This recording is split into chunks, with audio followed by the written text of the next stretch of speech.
suis Geneviève Girard, maire de Porte-les-Valences, commune dans la Drôme, qui a été sinistrée suite aux intempéries que nous avons vécues le 14 novembre dernier, il y a une semaine.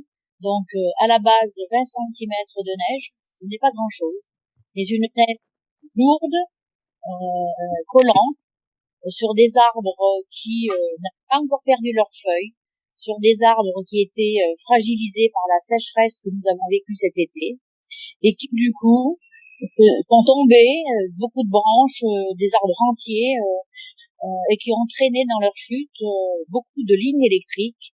Et nous nous sommes retrouvés en Drôme-Ardèche, coupés d'électricité. Et cette panne d'électricité a entraîné des coupures d'eau parce que les pompes des puits ne pouvaient plus marcher.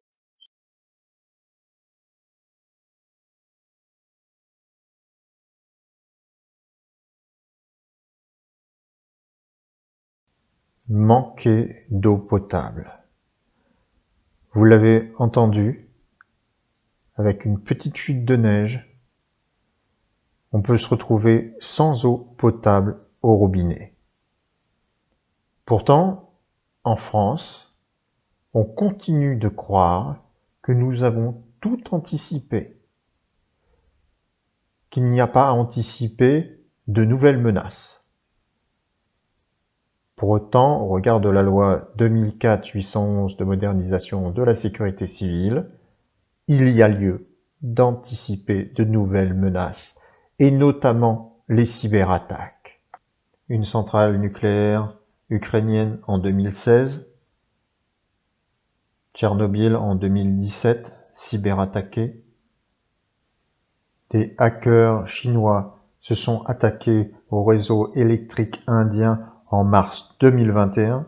Juin 2021, Porto Rico, un fournisseur d'électricité attaqué, lui aussi. En cas de cyberattaque massive des centrales et en cas de cyberattaque des personnels de la centrale, on risque un blackout.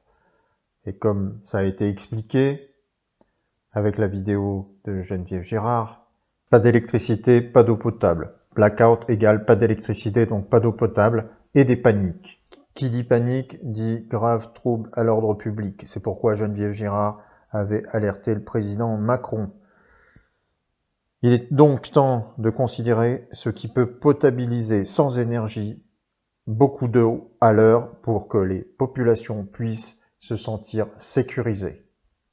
La Safe Water Cube de Jean-Paul Augereau potabilise 1000 litres d'eau par heure, sans énergie. Et c'est une ONG qui l'a créée, pas une entreprise commerciale.